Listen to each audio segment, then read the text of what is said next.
ሰላም ጤና ይስጥልን ክቡራና ክቡራት ተከታታዮቻችን፣ ሳሙኤታ ዘብሔረም ረጅም ልብ ወለድ ትረካ ክፍል 6 ላይ ደርሷል።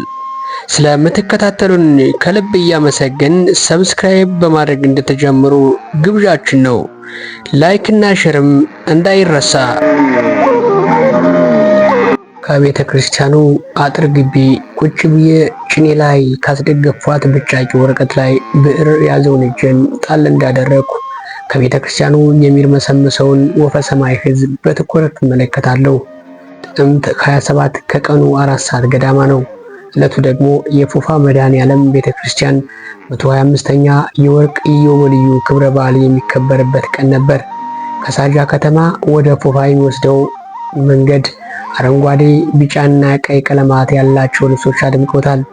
መኪኖቹ በነጭ የባህል አልባሳት የደመቁ ምዕመናንን ያሳፈረ ወደ ፉፋ መድኃኔዓለም ቤተክርስቲያን ሲያጓጉዝ ነበር ያረፈሉት። በዓሉን ለማክበር በተለያዩ አካባቢዎች የመጡ ምዕመናን ጋቢያቸውን መስቀለኛ በመላበስ ከቤተ ክርስቲያኑ ላይ አይናቸውን እንደተከሉ በቀሳውስቱ ዝማሜ ተመስጠው ሲመለከቷቸው ከጌታው የተላከለትን ደብዳቤ የሚያደምጥ የንጉሥ ባሪያ ይመስላሉ። ከተመስጦዬ ባንኜ እንደተቀመጥኩ ከአንገቴ ቀና ስል የፀሐይ መከላከያ ጃንጥላዋን ዘርግታልኝ ከጎኔ የቆመች ወጣት ሴት ዝቅ ብላ ወደ እኔ ስትመለከት ድንገት አይኗ ከአይኔ ጋር ተጋጨ። ይቅርታ፣ ወረቀቱ አይንህ ላይ እንዳይንጸባረቅብህ ብዬ ነው አለች። ማናለሽ የምላት ይመስል እየተሸማቀቀች። ይሉንታና ሰው አክባሪነቷ ፊቷ ላይ ይነበባል። የአይኗ ጨረር ከአይኔ ጋር ሲጋጭ በድንጋጤ ዝቅ አሉና እንደገና ቀና ስል የተቀባችው ሽቶ ከቤተ ክርስቲያኑ የሚወጣው የዕጣን ሽታ ጋር ተደምሮ ውስጤን በሐሴት ቀጥ ሊያደርጋት ደረሰ። አመሰግናለሁ አልሁና የተሰማኝን ደስ የሚል ስሜት እያጣጣምኩ ዝቅ ብዬ ብሬን ከወረቀቱ ጋር አገናኘሁ። የተፈጥሮ ድንቅ ጥበብ፣ የስልጣኔ ዳርቻ፣ የመቻቻል ተምሳሌት፣ የአንድነት ገድል ኮርቻ፣ ጥንተ ተፈጥሮ፣ የታሪክ ቋት፣ የልዩ ባህል ካባ፣ ምድረገነት፣ የንቆች ብሔር አምባ፣ የፍሬያ እግዚአብሔር የበጎነት ጥግ ባድማ፣ የሰውነት ስብጥር፣ የአንድነት ሰበዝ አክርማ፣ ነገሱሽ ከልቤ ከህሊና ጽፈት ቀለም፣ ቀጅልኝ ከምድረሽ ካፈርሽ ጠረን ልሰየም አሉና ጽፌ ስጨርስ በብዕሩ ጫፍ ወረቀቱን አንድ ጊዜ መታ አድርጌ ቀና ስል አይኗን ከቤተ ክርስቲያኗ ላይ ያፍጥጣለች። ቀይ ክብ ፊቷ መሃል እንደ ከዋክብት በሚያበሩ ዛጎላማ አይኖቿ በሁለቱም አቅጣጫ ቁልቁል የሚፈስ እንባዋ በብርቱካን መሳይ ጉንጯ ላይ በማለፍ አገጯ ላይ የወረደ በአንገቷ ስር ይወሸቃል። ሁለቱንም ዛጎላማ አይኖቿን እኩል እያካለለ ወርዶ ቀስት በሚመስል ቅርጽ የሚያልቀው አፍንጫዋ ዝቅ ብሎ በረዶ መሳይ ጥርሶቿን የሸበበው ሎሚ መሳይ ከንፈሯ አንዳች ምስጢራዊ ነገር ይዞ ያብተመትማል። በቀኝ እጇ የያዘችውን ጃንጥላ እኔ ላይ እንደዘረረች ቀጥ ብላ በመቆም ሌላ ዓለም ውስጥ ገብታ ሳያት ከፈጣሪዋ ጋር የምትነጋገር አንዳች ኃይል መስላ ታየችኝ። ከላይ እስከታች የቁመናዋን ውበት ከፊቷ ገጽ ጋር ዋህጄ ተመለከትኩትና አልቅሶ ላይም እንኳን ሁና እንዲህ ውበቷ እንዲጎላ አድርጎ የፈጠራትን ፈጠራ ያደነቁ። የፊቷ ጸዳል ውስጤ ላይ የፈጠረውን አንዳች ስሜት እየታገሉ የማዘዋን ጣዕም የሚነፍሰው ነፋስ ጋር እየተሻማው ከተቀመጥኩበት ተነሳሁና እጄን ትከሻዋ ላይ ጣል አድርጌ ምን ሆነሽ ነው? እያለቀሽ እኮ ነው ስል በትኩረት ተመለከቷት። ይቅርታ። እንባዋን በመዳፏ ጠረግ አድርጋ አንገቷን ቁልቁል እንዳቀረቀረች ረበሹህ አይደል? እየጻፍኩ ነበር አይደል? አለች።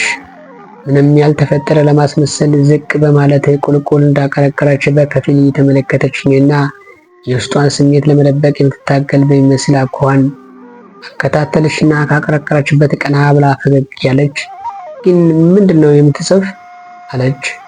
አረ ዝም ብዬ ነው፣ ማስታወሻ ለመያዝ ያክል ነው አልሁና በውስጤ የምመላለሰውን ጥያቄ ማት አንዳች ስሜት ሲፈጥርብኝ ንግግሬን በጅምር ተውሁት። ግን ከየት ነው የመጣህ? እንግዳ ትመስላለህ። ስሜትን በመረዳቷ ከገባሁበት ስሜት ለማውጣት ያሰበች ይመስል ጥያቄዋን ጀመረች። ከባህር ዳር። ዋው! የመወዳት ከተማ።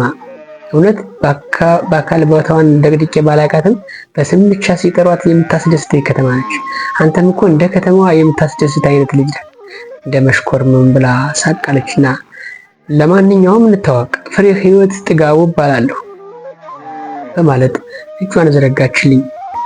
በእሷ ጭንቀት ሌላ ሰው እንዲጨነቅ የማትፈልግ የሰውነት ስሜት ማንበብ የምትችል ውብ ልጅ ስል በውስጥ ያንሰላሰሉ የልጅቱን ውበትና ሰው አክባሪነቷን ከተግባቢነቷ ጋር ደማምሬ የተፈጥሮን ምሉዕነት በውስጤ እየመሰከሩ በሰላም ገርባቸው እባላለሁ አሉና እጇን ጨበጥኋት። በሰላም ገርባቸው ደስ የሚል ስም ነው።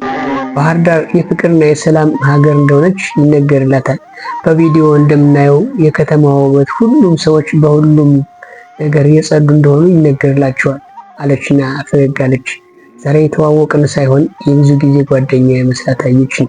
እኔን ለማቅረብና ቤተኝነት እንዲሰማኝ የምታደርገው ጥረት እንግዳ አክባሪነቷን ይመሰክራል። እውነት ነው። እኔ ግን እንኳን እንደሷ እንዳይመስልሽ።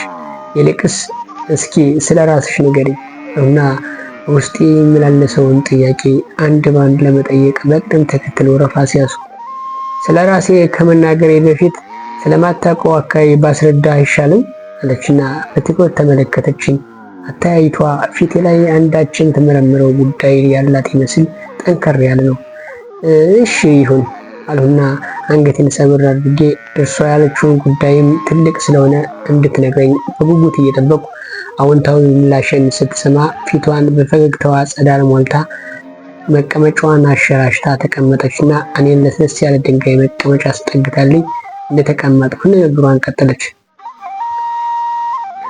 እንግዲህ ከአባቶች የምሰማውን ታሪክ መሰረት አድርጌ ስነግርህ ይህም ብሔረሰብ እንደ ማንኛውም ጥንት ኢትዮጵያዊ የራሱ ባህልና እሴት ያለው በራሱ ንጉሥ ሲተዳደር የነበረ በራሱ ቋንቋና ስርዓት የሚኖር አንዱ የሀገር ክፍል ሲሆን ራሱንም የም ወይም የማ በማለት ይጠራል። ሌሎች አጎራባች አካባቢዎች የሚኖሩ ህዝቦች ደግሞ ጃንጀሮ ማለት ይጠሩታል። ጃንጀሮ እየተባለ የሚጠራበት በሶስት ምክንያት ሲሆን የመጀመሪያው ጥንት ከፍተኛ ዝና የነበረው ጆሮ የሚባል ሰው በጎንደር አካባቢ ይኖር ነበር አሉ። ይህም ሰው 3 ልጆች ሲኖሩት ከልጆቹም መካከል ጃን የሚባለው ከጎንደር ፈልሶ ወደ አሁኑ የየም ግዛት እንደገባ ይነገራል። በየም ግዛትም ለመታሰቢያነቱ የሚሆን ሰፋፊ ቅርንጫፍ ያለው ተክል ተክሎ እንደነበርና ከዚያም ወደ ስልጣን ሲመጣ አካባቢውን በራሱ ስም ጃንጆሮ በማለት እንደሰየመው ይነገራል። ከዚህ ጊዜ በኋላም ወደ አባቱ ወደ ጆሮ ባድማ ወደ ሆነው ጎንደር ተመልሶ መታሰቢያ ዋርካ የተከለ ሲሆን እስካሁንም ድረስ ጃን ተክል ዋርካ እየተባለ እንደሚጠራ ሰምቻለሁ አለችና ቀና ብላ ተመልክታኝ በተመስጦ እየተከታተልኋትን መሆኑን ስታረጋግጥ አሁንም ንግግሯን ቀጠለች። ሁለተኛው ደግሞ የጥንት የአናሪያ መንግስት ጃንጆሮ የሚባል የንጉሶች ንጉስ ነበረው። በወቅቱ የአናሪያ መንግስትም መቀመጫውን በአሁኑ የየም ግዛት ውስጥ ስለነበረ ብሔረሰቡን በንጉሱ ስም ተነስተው ጃንጆሮ አሉት ይባላል። ጃንጆሮ ማለት ሁለት የአረበኛ ቃል ሲሆን ዣን ማለት አስፈሪ ግርማ ሞገስ ያለው ማለት ሲሆን ጆሮ ማለት ደግሞ የጥንት የቀደምት ማለት ነው። በአንድ ላይ ሲጠራ ጃንጆሮ ማለት የጥንት ግርማ ሞገስ ያለው አስፈሪ ንጉስ ማለት ነው።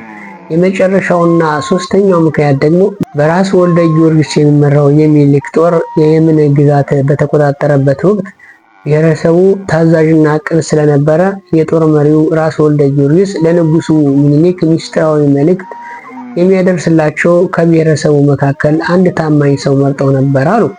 ይህንንም ሰው የሚያይ ሌላኛው ማህበረሰብ የጃን ሆይ ጆሮ በማለት ይጠራው ነበር። ይህ ቃል በሂደት ጃንጆሮ ወደሚለው ቃል ተቀይሮ ሌሎች ብሔሮች የየም ብሔር መጠሪያ አድርገውት እንደቆዩ ይነገራል በማለት በረጅሙ ተነፈሰሽና ቁልቁላ የታድርጋኝ ለየም ተቀጽላ ስም ይህንን ያክል ካልሁህ ስለዚህ ቤተ ክርስቲያን አመሰራረት ከሰማሁት ታሪክ ላካፍልህ አለችና ጥቂት ጸጥ ብላ ቆይታ ንግግሯን ቀጠለች። የምትናገረው ታሪክ ስለሳበኝ ምንም አይነት ንግግር ሳላሰማ በጸጥታ አፋፏን እያየሁ ንግግሯን እከታተላለሁ።